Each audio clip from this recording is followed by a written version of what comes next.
সৃষ্টি প্রভু এত সুন্দর এত নির্ময়, যেদিকে তাকাই সেদিকে শুধু রহমত খুঁজে পাই।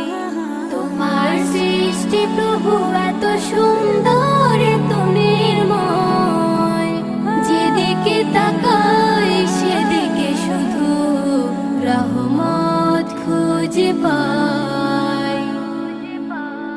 ও প্রভু আমার, তুমি অসীম ক্ষমা